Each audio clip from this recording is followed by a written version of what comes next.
ಎಲ್ಲೋ ಎಲ್ಲರೂ ಹೇಗಿದ್ದೀರಾ? ಇಂಟರ್ವಲ್ ಒಂದು ಹೊಸ ತಂಡದ ಪ್ರಯತ್ನ. ಕತೆಗಿಂತಲೂ ಮುಖ್ಯವಾಗಿ ಡೈಲಾಗ್ಗಳಿಗೆ ಪ್ರಾಧಾನ್ಯತೆ ನೀಡಿ ಪ್ರೇಕ್ಷಕರನ್ನ ನಕ್ಕಿ ನಗಿಸಲು ಪ್ರಯತ್ನ ಮಾಡಿದ್ದಾರೆ ಅಂತಲೇ ಹೇಳ್ಬೋದು.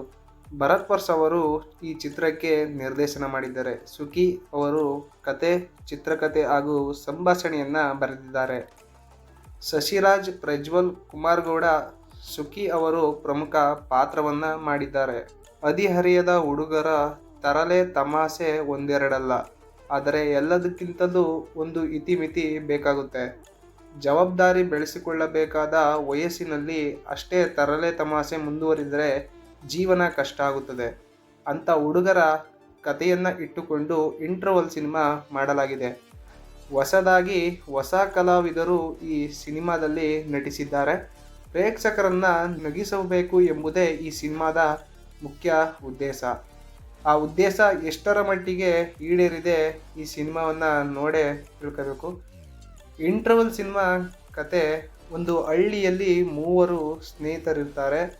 ಕಾಕಾತಾಳಿ ಎಂದರೆ ಆ ಮೂವರು ಸ್ನೇಹಿತರ ಹೆಸರು ಕೂಡ ಗಣೇಶ್ ಅಂತ, ಆದರೆ ಇನ್ಸಿಯಲ್ ಮಾತ್ರ ಬೇರೆ. ಶಾಲೆಯಿಂದ ಓದುವ ತನಕ, ಕಾಲೇಜಿನಿಂದ ಕೆಲಸ ಹುಡುಕುವ ತನಕ ಈ ಮೂವರು ಒಟ್ಟಿಗೆ ಇರುತ್ತಾರೆ. ಜೀವನದಲ್ಲಿ ಅಷ್ಟೇನು ಸೀರಿಯಸ್ನೆಸ್ ಇಲ್ಲದ ಈ ಹುಡುಗರು 16 ಕೀಟಲೆಗಳನ್ನ ಮಾರುತ್ತಾರೆ. ಈ ಕೀಟಲೆ ಮೂಲಕ ಪ್ರೇಕ್ಷಕರನ್ನ ಕಾಮಿಡಿ ಮೂಲಕ ಕಚಗುಳಿ ನೀಡಲು ಪ್ರಯತ್ನಿಸಿದ್ದಾರೆ ನಿರ್ದೇಶಕ ಭರತ್ ವರ್ಸ್ ಅವರು. ಈ ಕಥೆಯ ಆರಂಭದಲ್ಲಿ ಈ ಮೂವರ ಹುಡುಗಾಟ ಇದೆ, ನಂತರ ಕೆಲಸಕ್ಕೆ ಹುಡುಕಾಟ ಇದೆ.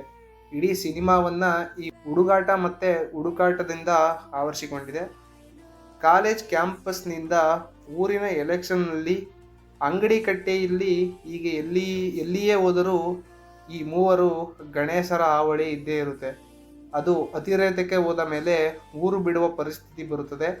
ಆಮೇಲಾದರೂ ಈ ಹುಡುಗರು ಬದುಕಿನಲ್ಲಿ ಒಳ್ಳೆಯ ದಿನಗಳು ಬರುತ್ತವೋ ಇಲ್ಲವೋ ಎಂಬುದನ್ನು ನಾವು ಪೂರ್ತಿ ಸಿನಿಮಾ ನೋಡೇ ತಿಳಿಯಬೇಕು. ಏನೂ ಇಲ್ಲದಿದ್ದರೂ ಹಳ್ಳಿಯಲ್ಲಿ ನೆಮ್ಮದಿ ಸಿಗುತ್ತೆ, ನಗರದಲ್ಲಿ ಎಲ್ಲವೂ ಇದ್ದರೂ ಏನೂ ಇಲ್ಲ ಎಂಬಂತಹ ಪರಿಸ್ಥಿತಿ. ಈ ಥೀಮ್ನಲ್ಲಿ ಇಂಟರ್ವಲ್ ಸಿನಿಮಾ ಕಥೆಯನ್ನು ಕಟ್ಟಿಕೊಡಲಾಗಿದೆ. ಹುಟ್ಟೂರಿನಲ್ಲಿ ಇರುವ ಖುಷಿಗೆ ಬೆಲೆ ಕೊಡದೆ ಪರ ಊರಿನಲ್ಲಿ ಖುಷಿ ಹುಡುಕುವವರಿಗೆ ಈ ಸಿನಿಮಾ ಮೆಸೇಜ್ ಕೊಡುತ್ತದೆ.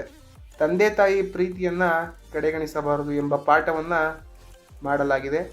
ಕೈ ತಪ್ಪಿದ ಒಂದು ಲವ್ ಸ್ಟೋರಿನೂ ಸಹ ಈ ಸಿನಿಮಾದಲ್ಲಿದೆ. ಸುಖಿ ಅವರು ಒಂದು ಪಾತ್ರವನ್ನು ಮಾಡುವುದರ ಜೊತೆಗೆ ಚಿತ್ರಕಥೆ ಮತ್ತು ಸಂಭಾಷಣೆಯನ್ನು ಬರೆದಿದ್ದಾರೆ. ಇಡೀ ಕಥೆಯಲ್ಲಿ ತುಂಬ ಹೊಸದಾಗಿ ಏನನ್ನು ನಿರೀಕ್ಷಿಸಿದರೆ ಸಿಗದೇ ಇರಬಹುದು, ಆದರೆ ಡೈಲಾಗ್ಗಳ ಮೂಲಕ ಹಿಡಿದಿಡಲು ಅವರು ಪ್ರಯತ್ನಿಸಿದ್ದಾರೆ. ಇಂಟರ್ವಲ್ ಎಂಬ ಶೀರ್ಷಿಕೆಗೆ ತಕ್ಕಂತೆಯೇ ಈ ಸಿನಿಮಾ ಕ್ಲೈಮ್ಯಾಕ್ಸ್ ಬಂದರೂ ಬರೀ ಇಂಟರ್ವಲ್ ತನಕ ಕತೆ ಸಾಗಿದೆ ಎನಿಸುತ್ತದೆ. ಮುಂದೇನಾಯಿತು ಎಂಬ ಪ್ರಶ್ನೆ ಹಾಗೆಯೇ ಉಳಿತದೆ. ಸುಖಿ ಅವರು ಶುರುವಿನಿಂದಲೂ ಕೊನೆಯ ತನಕ ಹಲವಾರು ವಿಷಯಗಳನ್ನು ನಿರ್ದೇಶಕರು ಪ್ರೇಕ್ಷಕರ ಮುಂದೆ ಇರಿಸಿದ್ದಾರೆ.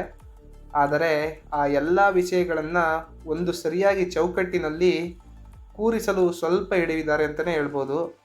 ದೊಡ್ಡ ಏರಿಳಿತ ಏನೂ ಇಲ್ಲದೆ ಮೂವರು ಗಣೇಶರ ಹುಡುಗಾಟವೇ ಕೊನೆಯ ತನಕ ಮುಂದುವರಿಯುವುದರಿಂದ ನೋಡುಗರಿಗೆ ಸ್ವಲ್ಪ ಬೇಜಾರು ಅನಿಸ್ಬೋದು.